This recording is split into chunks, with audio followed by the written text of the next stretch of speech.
Trash boom എന്ന് പറയുന്ന ഒരു സംവിധാനം ജലാശയങ്ങളിൽ ഇത് ഫ്ലോട്ട് ചെയ്ത് കിടക്കും. അതിൻ്റെ താഴേക്ക് മെഷാണ്.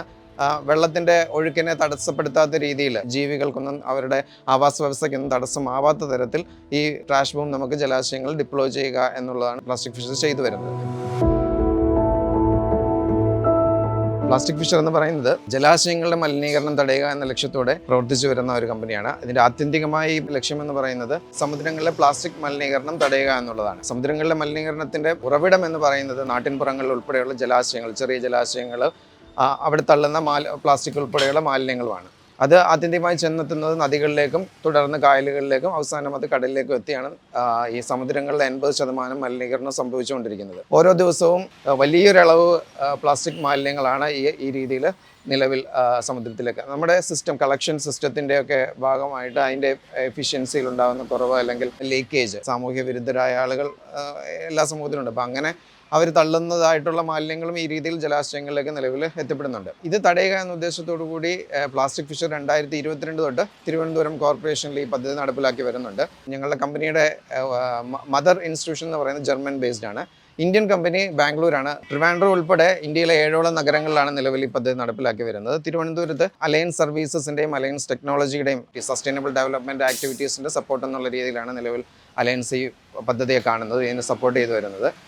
തിരുവനന്തപുരത്ത് 15 സൈറ്റുകളിലാണ് പ്ലാസ്റ്റിക് ഫിഷറിൻ്റെ ഈ പ്രവർത്തനം ഇപ്പോൾ നടന്നു വരുന്നത്. ചെറുതും വലുതുമായിട്ടുള്ള വിവിധ ജലാശയങ്ങളിൽ പ്ലാസ്റ്റിക് ഫിഷറിൻ്റെ ട്രാഷ് ബൂം ഡിപ്ലോയ് ചെയ്തിട്ടുണ്ട്. 2022 തൊട്ട് ഇതുവരെയുള്ള സമയത്ത് 900 ടൺസ് പ്ലാസ്റ്റിക് വേസ്റ്റ് ഇതിനോടകം തന്നെ നമ്മൾ സംസ്കരണത്തിനായിട്ട് അയച്ചിട്ടുണ്ട്. ഞങ്ങളുടെ ടീമിൻ്റെ ഭാഗമായിട്ട് നിലവിൽ 22 പേര് പ്രവർത്തിക്കുന്നു. ഇവരുടെ ഒരു പ്രവർത്തനത്തിൻ്റെ ഫലമായിട്ടാണ് ഈ ഒരു 4 വർഷം ആകുന്നതേ ഉള്ളൂ. വർഷാവസാനത്തോടുകൂടി 1000 ടണ്ണിൽ എത്തുമെന്നാണ് ഞങ്ങൾ പ്രതീക്ഷിക്കുന്നത്. 3 കൊല്ലം മുൻപ് വരെ ഒരു ആമയിഴഞ്ചൻ തോടെന്ന് പറയുന്നത് മുഴുവനായിട്ടും പ്ലാസ്റ്റിക് കൊണ്ട് മൂടിയ അവസ്ഥയായിരുന്നു. എന്നാൽ ഇന്ന് നമ്മൾ ചെന്ന് നോക്കിയാൽ അതല്ല അവസ്ഥ. ശ്രീ ജോയ് വീണ സ്ഥലത്തൊക്കെ, അത് മരണപ്പെടാനിടയായ ആ സ്ഥലത്തൊക്കെ നമുക്കിപ്പം നല്ല രീതിയിൽ മാറ്റം ഉണ്ടാക്കി. ഒരു 80-85% ആമയിഴഞ്ചാൻ്റെ പ്രശ്നം പരിഹരിക്കാൻ കഴിഞ്ഞു എന്നുള്ളത് നമുക്ക് ചെന്ന് നോക്കിയാൽ തന്നെ കാണാൻ കഴിയും. ഈ ഒരു പദ്ധതി ഉണ്ടായിരുന്നില്ലെങ്കിൽ ഇതെല്ലാം നദികളിലും ജലാശയങ്ങളിലും എത്തപ്പെടേണ്ട പ്ലാസ്റ്റിക്കുകളും മറ്റു വേസ്റ്റുകളുമാണ്. വലിയ അളവ് പ്ലാസ്റ്റിക് മാലിന്യത്തെ ഞങ്ങൾക്ക് സമുദ്രങ്ങളിൽ എത്തിച്ചേരുന്നതിൽ നിന്ന് തടയാനായി എന്നുള്ളതാണ് ഈ ഒരു പ്രോജക്റ്റിന്റെ വിജയമായിട്ട് ഞങ്ങൾ കാണുന്നത്.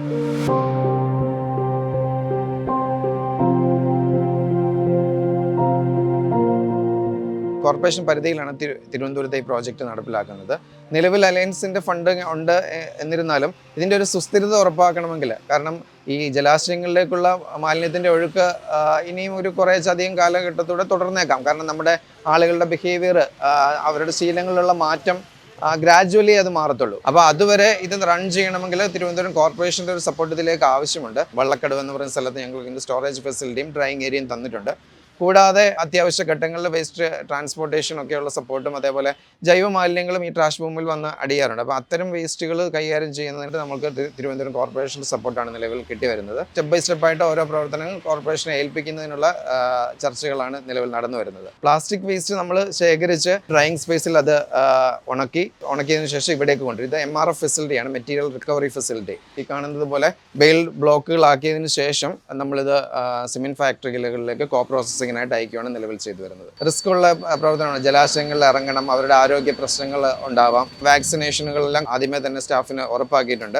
കൂടാതെ പീരിയോഡിക് ആയിട്ട് അവർക്ക് 6 മാസത്തിൽ ഒരിക്കൽ നിർബന്ധമായും ആശുപത്രിയിൽ കൊണ്ടുപോയി അവർക്ക് ആവശ്യമായിട്ടുള്ള ടെസ്റ്റുകൾ നടക്കുന്നു. കൂടാതെ സുരക്ഷയ്ക്കായിട്ട് വെള്ളത്തിലിറങ്ങി ജോലി ചെയ്യുന്നവർക്ക് അതിനായിട്ടുള്ള ഏപ്രണുകൾ, വേഡേഴ്സ് കൊടുത്തിട്ടുണ്ട്. ബൂട്ട്സ് ഉണ്ട്, ഗ്ലൗസ് ഉണ്ട്. നമ്മുടെ വലിയ ജലാശയങ്ങൾ ഇപ്പം ആറ്റുകാൽ ക്ഷേത്രത്തിനടുത്തുണ്ട്, അത് അല്പം വലിയ പാറ്റൂരുണ്ട്. അതൊക്കെ വലിയ ജലാശയങ്ങളായതുകൊണ്ട് തന്നെ പോണ്ടൂൺ ഇട്ടിട്ടുണ്ട്. ആ പോണ്ടൂണിൽ നിന്നുകൊണ്ട് ആണ് അവർ ഈ പ്രവർത്തനം ചെയ്യുന്നത്. അതിൻ്റെ അകത്ത് നമ്മൾ കരയുമായി ഘടിപ്പിച്ചിട്ടുണ്ട്.